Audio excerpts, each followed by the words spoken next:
Christian Toto is an award-winning journalist, film critic, and podcaster. I really like the guy because he really knows movies. Too many people on the right pronounce on movies but don't really understand them. Christian does. I don't always agree with him, but that's all right. I just, take him outside and we slap him around. But no, but he really knows what he's talking about. He's the founder of HollywoodInToto.com and the host of the weekly Hollywood in Toto podcast, which offers a right-of-center perspective on entertainment news. You can find him on Twitter at Hollywood in Toto, T-O-T-O. Here is Christian Toto.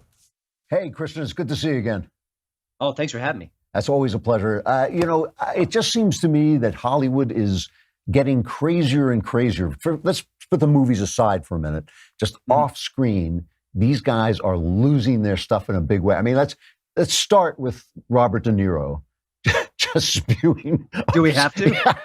Well, just as a jumping off point, what is going on? I mean, it's not just De Niro, is it? It's kind of Hollywood wide almost.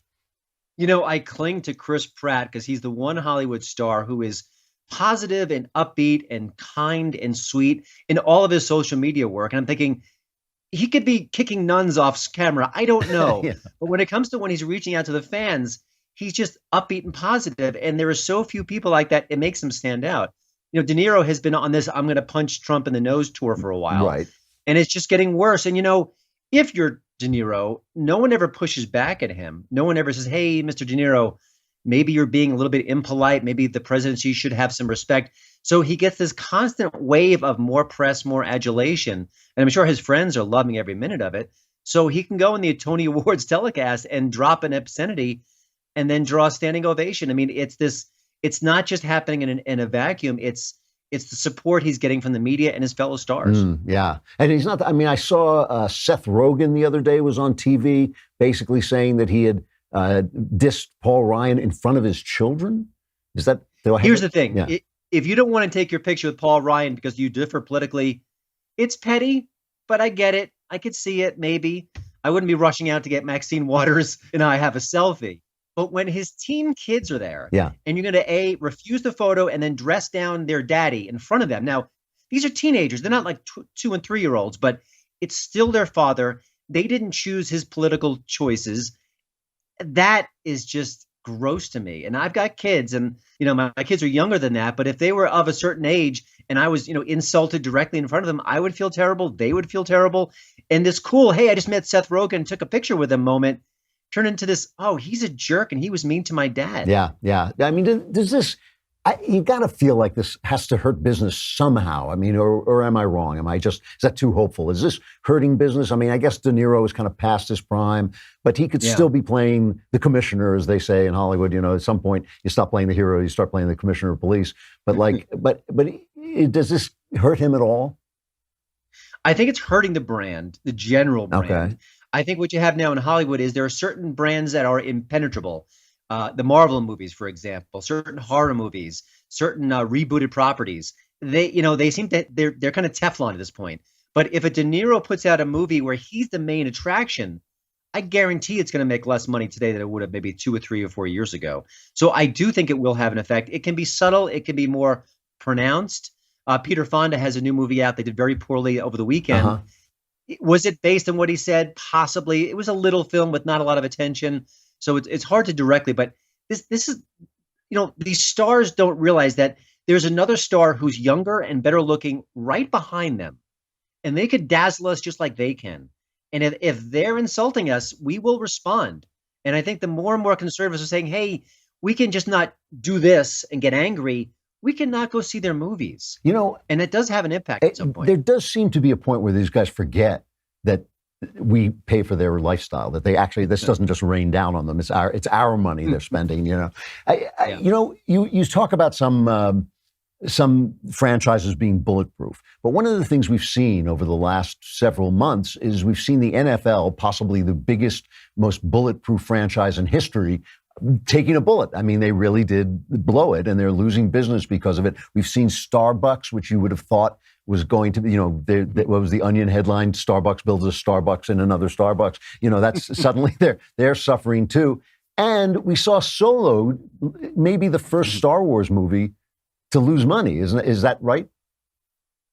Yeah, and it's amazing. The solo thing is interesting because I think the film itself wasn't bad at all. Okay. It wasn't political at all. But I think the fallout from The Last Jedi, which is both a mediocre movie and a very kind of socially just movie, I think that really kind of like, it broke the bond that people had with the franchise. It did for me. I'd line up for anything Star Wars, but after I saw The Last Jedi and I thought about it, I mean, the storytelling was inept, and the virtue signaling stopped the movie cold.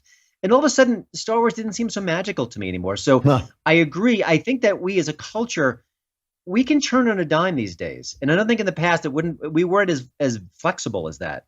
But I think that now we've got a million things to take up our time. If we're not watching Sunday NFL football, we're on YouTube, we're at, watching Netflix. There's lots of ways we can entertain ourselves, and we can kind of turn on a dime. And I think that should scare people. I think that, people are getting tired of being insulted, I think. And it was interesting. I noticed I didn't go to see Ocean's 8. I mean, I liked the first film and then I was kind of done. But Ocean's 8, all girl, ocean picture, the ocean pictures of the big con and so on. And when it got kind of mediocre reviews, I mean, it didn't get bad reviews. It basically said it's nothing original. Was it one of the women in the movie who started to say this is the problem of white men reviewing our movie? Is that? Yeah, it was Mindy Kaling, who's one of the co-stars there. And then she made a weird kind of detour into, Meryl Streep and male critics hurting her career or not enjoying her films. I mean, the critics couldn't love Meryl Streep or her movies anymore. I mean, what a horrible example. But the bottom line is it's a con man movie or a con women movie. Yeah. You got to have great costumes. You got to have a couple of twists and turns. You got to have some crackerjack dialogue. That doesn't mean man, women. There's no divide there. If it's good, we enjoy it. If it isn't, we don't.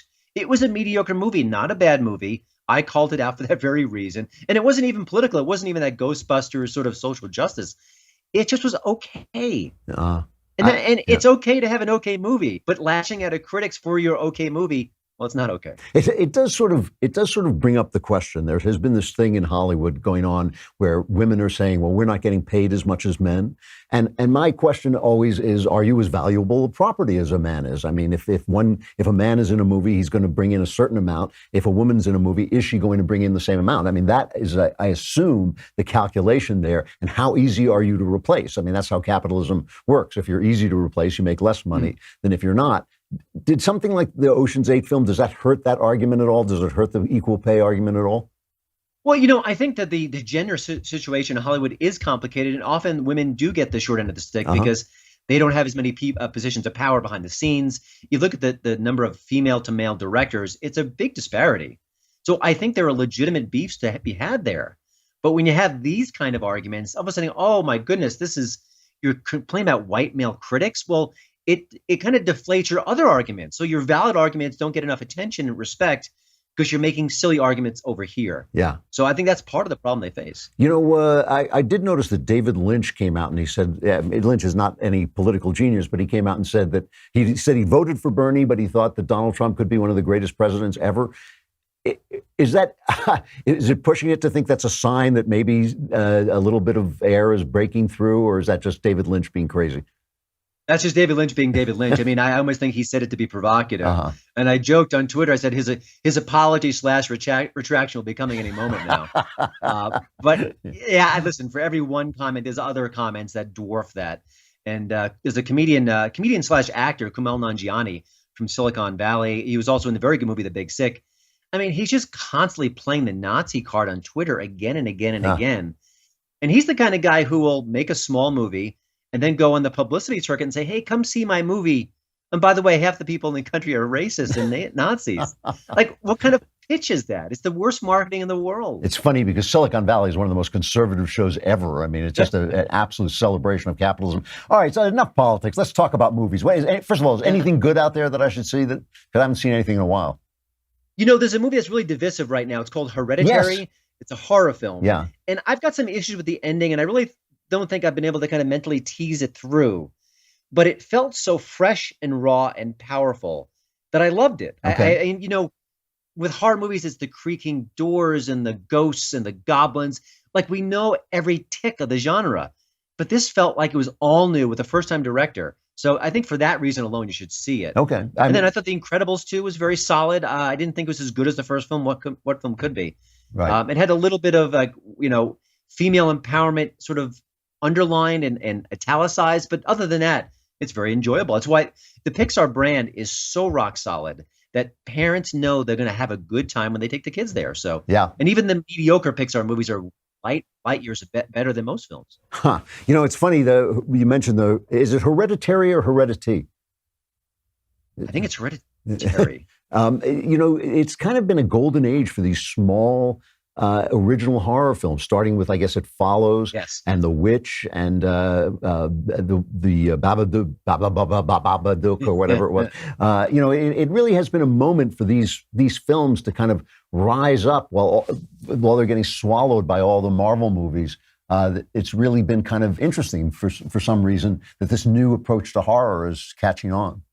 Yeah, horror can be very cyclical in popularity. It just ebbs and flows, and it's hard to discern why. But I think the fact that the technology is so much cheaper for filmmakers, and I think studios just say, hey, I can roll the dice with an artist on a horror movie.